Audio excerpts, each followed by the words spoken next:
Imagine que tu sois la maîtresse du roi le plus puissant d'Europe, que tu portes ses enfants en secret et qu'un jour, ce même roi décide d'épouser ta propre sœur. Puis, quand tout s'effondre, quand ta sœur meurt décapitée et que ton frère est exécuté pour des crimes qu'il n'a jamais commis, tu découvres que personne ne se souvient même de ton nom. C'est l'histoire de Mary Boleyn, la femme que l'histoire a presque effacée, celle qui a tout perdu sans jamais perdre la tête. Mary Boleyn n'était pas censée disparaître de l'histoire, et pourtant, c'est exactement ce qui s'est passé, comme si quelqu'un avait décidé d'effacer son existence page après page, jusqu'à ce qu'il ne reste presque rien d'elle. On connaît sa sœur Anne, celle qui a fait trembler l'Angleterre, celle qui a brisé l'Église catholique, celle qui a fini sous la lame du bourreau.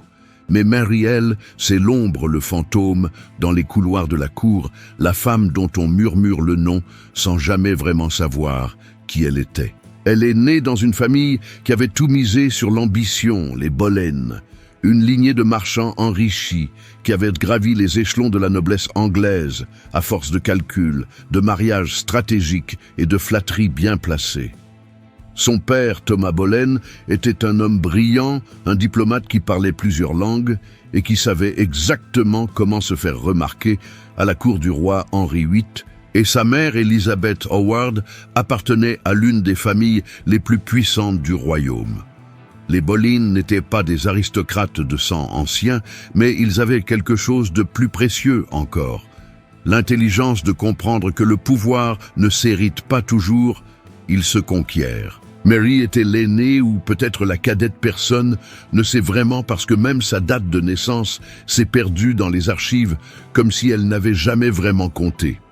Et c'est peut-être ça le premier signe que son destin serait différent de celui d'Anne. Là où Anne était vive, intelligente, presque dangereusement charismatique, Mary était douce, obéissante, le genre de fille qui faisait ce qu'on attendait d'elle sans poser de questions. Elle était jolie, très jolie, même avec ce charme anglais classique des cheveux blonds ou châtains des yeux clairs. Un sourire qui mettait les hommes à l'aise, et c'est exactement pour ça qu'on l'a envoyée en France à l'adolescence, dans la cour la plus raffinée, la plus scandaleuse, la plus libertine d'Europe. À l'époque, la cour de François Ier était un terrain de jeu pour les jeunes nobles, un endroit où l'on apprenait les bonnes manières, la danse, la musique, la poésie, mais aussi l'art beaucoup plus dangereux de la séduction. Et Mary, naïve et obéissante, s'est retrouvée plongée dans ce monde sans vraiment comprendre ce qui l'attendait. Et là-bas, quelque chose s'est passé, quelque chose qu'on a murmuré pendant des années dans les cours d'Europe, quelque chose qui a marqué Mary pour toujours, même si personne n'a jamais vraiment su la vérité. Certains disent qu'elle est devenue la maîtresse de François Ier lui-même, le roi de France, qu'elle a partagé son lit comme tant d'autres jeunes filles de la cour, qu'elle est devenue ce qu'on appelait à l'époque une grande catin du roi, une expression horrible qui signifiait qu'elle était l'une de ses favorites, l'une des femmes qu'il utilisait et jetait selon son humeur. D'autres disent que c'est une invention, une calomnie lancée plus tard par des ennemis des Boleyn pour salir leur réputation. Mais ce qui est sûr, c'est que quand Mary est rentrée en Angleterre, quelque chose avait changé en elle, comme si elle avait perdu une innocence qu'elle ne retrouverait jamais. Elle avait peut-être 16 ou 17 ans et elle avait déjà compris une vérité terrible sur le monde dans lequel elle vivait. Les femmes, comme elle, n'étaient pas des personnes, elles étaient des outils, des pions sur l'échiquier des hommes puissants, et leur valeur ne dépendait que de leur capacité à plaire, à obéir, à se sacrifier pour les ambitions de leur famille. À son retour, on l'a mariée à William Carey, un gentilhomme de la cour d'Henri VIII, un homme riche, bien placé, mais pas particulièrement remarquable, le genre d'époux qu'on choisit pour une fille quand on veut la garder à portée de main sans la perdre de vue. Le mariage a été célébré en grande pompe en 1520 et Mary est devenue Lady Carey, dame d'honneur de la reine Catherine d'Aragon, l'épouse espagnole vieillissante d'Henri VIII, celle qui avait donné au roi une seule fille survivante, Marie, et qui n'arrivait plus à lui donner le fils qu'il désirait désespérément.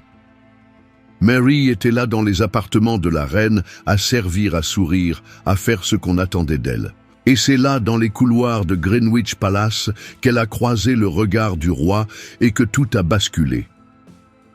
Henri VIII, à cette époque, n'était pas encore le tyran bouffi et malade qu'il deviendrait plus tard, c'était un géant blond, athlétique, séduisant un homme qui incarnait la virilité et le pouvoir absolu, un homme qui prenait ce qu'il voulait sans jamais demander la permission. Et ce qu'il voulait, c'était Mary Boleyn. On ne sait pas exactement quand leur liaison a commencé, peut-être en 1522, peut-être avant. Mais ce qui est certain, c'est que pendant plusieurs années, Mary a été la maîtresse officieuse du roi d'Angleterre et que tout le monde à la cour le savait. Son mari, William Carey, a été grassement récompensé avec des terres, des titres, des positions lucratives parce que c'était comme ça que ça fonctionnait à l'époque. On fermait les yeux sur l'adultère royal en échange de faveurs et William Carey, comme tant d'autres maris complaisants, a accepté le marché sans broncher. Mary est devenue enceinte, 2 fois, d'abord d'une fille, Catherine, née en 1524, puis d'un garçon, Henry, né en 1526, et tout le monde à la cour murmurait que ces enfants n'étaient pas ceux de William Carey mais du roi lui-même. Henri VIII n'a jamais reconnu ses enfants officiellement, jamais, même plus tard, quand il a désespérément cherché des héritiers légitimes. Et c'est peut-être ça, la plus grande cruauté de toute cette histoire, parce que Mary a donné au roi ce qu'il désirait le plus au monde, un fils, et il l'a ignoré comme si ce garçon n'avait jamais existé. Mais pendant quelques années, Mary a vécu dans une sorte de bulle dorée. Elle était la favorite du roi. Elle avait accès à des privilèges que peu de femmes connaissaient. Elle était admirée, enviée. Et peut-être qu'elle a même cru que ça durerait, que le roi l'aimait vraiment, qu'elle avait une place dans son cœur. Et puis un jour, Henri VIII a tourné son regard vers quelqu'un d'autre, vers une jeune femme qui venait de rentrer de France, une femme qui ressemblait à Mary, mais qui avait quelque chose de différent, quelque chose de plus intense, de plus dangereux, quelque chose qui rendait les hommes fous. Cette femme, c'était Anne Boleyn, la propre sœur de Mary. Et à partir de ce moment-là, tout ce que Mary avait connu allait s'effondrer. Anne Boleyn n'était pas comme Mary, elle ne l'avait jamais été, et c'est peut-être pour ça qu'Henri VIII est tombé amoureux d'elle, avec une intensité qui a changé le cours de l'histoire. Parce qu'Anne ne donnait rien facilement, elle refusait de devenir une simple maîtresse, elle voulait tout ou rien, et elle avait le culot de regarder le roi d'Angleterre dans les yeux et de lui dire non. Mary avait été douce, accommodante, facile à séduire, mais Anne était un défi, un mystère, une énigme que le roi voulait résoudre à tout prix, et plus elle le repoussait, plus il la désirait. Henri VIII a commencé à la courtiser vers 1526, au moment même où Mary était enceinte de son second enfant, et on imagine ce que ça a dû être pour elle. De voir le roi, l'homme avec qui elle avait partagé son lit, l'homme dont elle portait peut-être le fils, se détourner d'elle pour se concentrer sur sa propre sœur. Il n'y a aucune lettre de Mary qui raconte ce qu'elle a ressenti, aucun journal intime, aucune confession, juste le silence, comme si elle avait accepté ce qui se passait sans protester, ou peut-être qu'elle n'avait tout simplement pas le choix. Anne, elle, était intelligente, elle avait appris des erreurs de sa sœur. Elle savait que si elle devenait simplement la maîtresse du roi, elle finirait comme Mary, utilisée puis abandonnée sans rien. Alors elle a joué une autre partie. Elle a refusé de coucher avec Henri VIII tant qu'il ne l'épouserait pas. Et le roi, complètement obsédé par elle, a décidé de faire l'impensable. Il a divorcé de Catherine d'Aragon. Il a brisé avec l'Église catholique, il a créé l'Église d'Angleterre, juste pour pouvoir épouser Anne Boleyn. C'était une révolution, un scandale qui a secoué toute l'Europe. Et au centre de tout ça, il y avait une femme qui avait osé dire non à un roi. Mais pendant que tout ça se passait, Mary observait depuis les coulisses, et sa vie à elle s'écroulait morceau par morceau sans que personne ne s'en soucie vraiment. En 1528, son mari William Carey est mort de la sueur anglaise, une maladie terrible qui tuait en quelques heures, et du jour au lendemain, Mary s'est retrouvée veuve avec 2 jeunes enfants et presque rien, parce que les terres et les richesses que Carré avait reçus pendant qu'elle était la maîtresse du roi sont revenus à la couronne, comme si elle n'avait jamais eu droit à rien. Elle a supplié sa famille de l'aider, elle a demandé à son père, à sa sœur, même au roi, mais personne ne s'est vraiment préoccupé d'elle, parce qu'à ce moment-là, Mary n'était plus utile, elle n'avait plus aucune valeur pour les Boleyn. Toute l'attention était concentrée sur Anne, sur son mariage avec le roi, sur la possibilité qu'elle donne enfin à Henri VIII, le fils légitime qu'il attendait désespérément. Mary était redevenue invisible, et c'est peut-être à ce moment-là qu'elle a compris qu'elle n'avait jamais été qu'un instrument, un corps utilisé pour faire avancer les ambitions de sa famille, et que maintenant qu'elle ne servait plus à rien, on l'abandonnait sans remords. Anne est devenue reine d'Angleterre en 1533 et Mary était là à la cérémonie du couronnement, marchant derrière sa sœur dans son costume de dame d'honneur, et on se demande ce qu'elle a pensé à ce moment-là, si elle était fière, jalouse, triste ou juste fatiguée de tout ça. Anne était au sommet du monde, elle était la femme la plus puissante d'Angleterre, mais Mary savait mieux que quiconque à quel point cette position était fragile. Parce qu'elle avait vu comment le roi pouvait changer d'avis, comment il pouvait adorer quelqu'un un jour et l'ignorer le lendemain. Et elle savait que si Anne ne donnait pas à Henri VIII ce qu'il voulait, elle finirait comme toutes les autres. Anne a donné naissance à une fille, Élisabeth, la future reine Élisabeth Parme, mais pas au fils qu'Henri VIII espérait. Et dès ce moment-là, on a pu sentir que les choses commençaient à se compliquer pour elle. Et puis, Mary a fait quelque chose d'incroyable, quelque chose que personne n'attendait d'elle, quelque chose qui a changé le reste de sa vie. Elle est tombée amoureuse et elle s'est remariée en secret avec un homme qui n'avait ni titre, ni fortune, ni pouvoir, un simple soldat nommé William Stafford. Elle l'a épousé en 1534, en secret, sans demander la permission du roi ou de sa famille, et quand la nouvelle a éclaté, le scandale a été énorme. À l'époque, une veuve noble ne pouvait pas se remarier comme ça, surtout pas avec quelqu'un de classe inférieure, surtout pas sans l'accord du roi, et encore moins quand sa sœur était la reine d'Angleterre. Anne était furieuse, elle a banni Mary de la cour. Leur père a renié Mary, la famille Boleyn l'a exclue complètement, comme si elle avait commis le pire crime imaginable, alors qu'en réalité, tout ce qu'elle avait fait, c'était choisir l'amour plutôt que l'ambition, choisir sa propre vie plutôt que les plans de sa famille. Mary et William Stafford sont partis vivre à la campagne, loin de la cour, loin de tout le bruit et la fureur. Et pour la première fois de sa vie, Mary était libre. Elle n'était plus le pion de personne. Elle n'était plus obligée de sourire aux hommes puissants, de se taire quand on la trahissait, d'accepter d'être traitée comme un objet. Elle était pauvre, certes. Elle a même dû écrire à Thomas Cromwell, le conseiller principal du roi, pour demander de l'aide financière parce qu'ils avaient à peine de quoi vivre. Mais elle était heureuse. Et c'est peut-être la chose la plus importante de toute son histoire, parce que contrairement à sa sœur, contrairement à presque tout le monde autour d'elle, Mary a choisi l'amour et elle a survécu. Pendant ce temps, à la cour, le piège se refermait sur Anne Boleyn, parce qu'elle n'avait toujours pas donné de fils au roi, parce qu'elle avait des ennemis partout, parce qu'Henri VIII s'intéressait déjà à une autre femme, Jane Seymour, et parce que quand un roi veut se débarrasser de quelqu'un, il trouve toujours un moyen de le faire. En 1536, Anne a été arrêtée, accusée d'adultère, de trahison, d'inceste, avec leur propre frère George Boleyn, des accusations complètement fabriquées, absurdes, mais peu importait la vérité, le roi voulait qu'elle meure et elle allait mourir. George Boleyn a été exécuté le 17 mai 1536, décapité sur Tower Hill, et 2 jours plus tard, Anne a marché vers le billot elle aussi, et on lui a coupé la tête avec une épée et tout était fini. La famille Boleyn était détruite, leur nom était maudit, et Mary, elle était loin de tout ça dans sa petite maison de campagne, avec son mari roturier, et c'est peut-être ce qui l'a sauvée.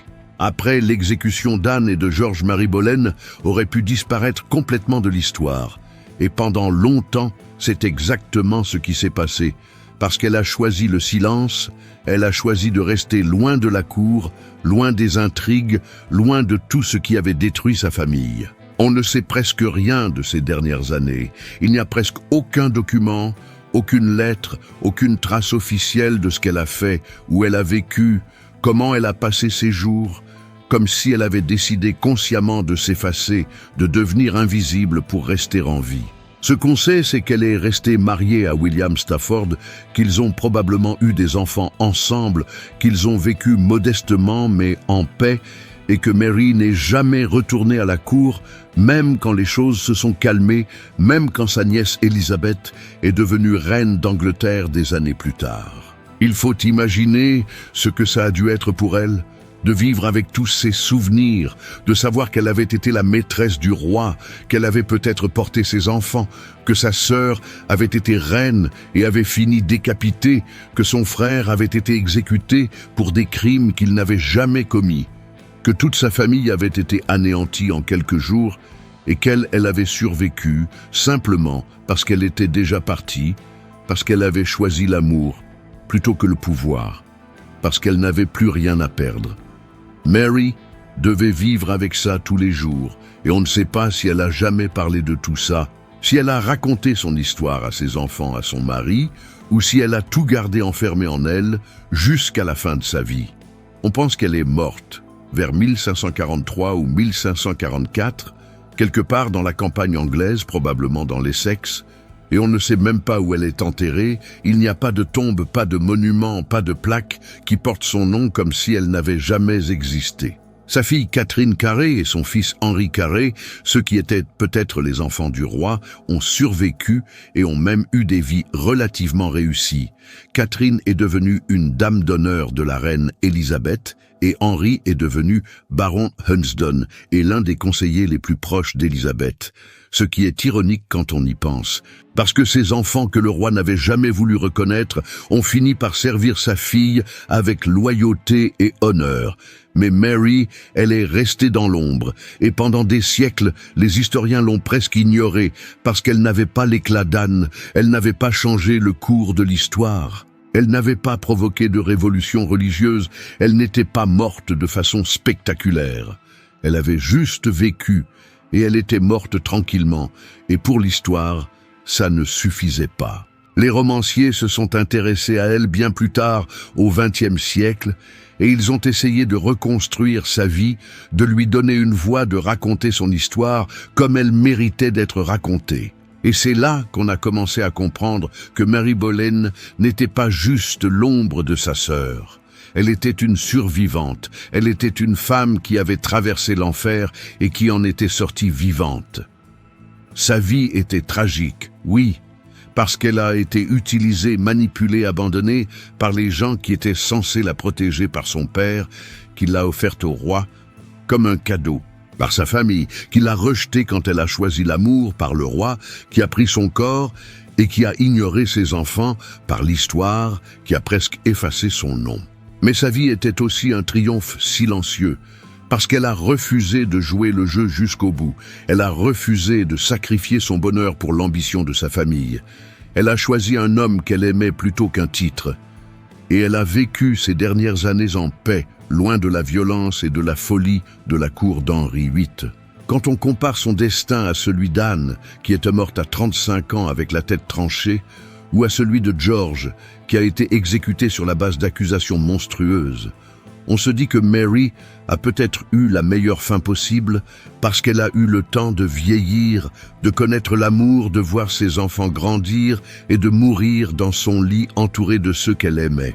L'histoire a été injuste avec Mary Boleyn parce qu'elle a préféré célébrer les femmes qui ont fait du bruit, qui ont provoqué des scandales, qui ont défié les rois et qui en sont mortes. Mais elle a oublié celles qui ont choisi de vivre, de survivre, de trouver le bonheur loin des projecteurs. Et peut-être que c'est ça la vraie leçon de l'histoire de Mary. Peut-être que le vrai courage n'est pas de mourir pour ses ambitions, mais de savoir quand s'en éloigner, de choisir la vie plutôt que la gloire, l'amour plutôt que le pouvoir, et de disparaître avant que le monde ne te détruise. Mary Boleyn est morte il y a presque 500 ans, et personne ne sait exactement où repose son corps.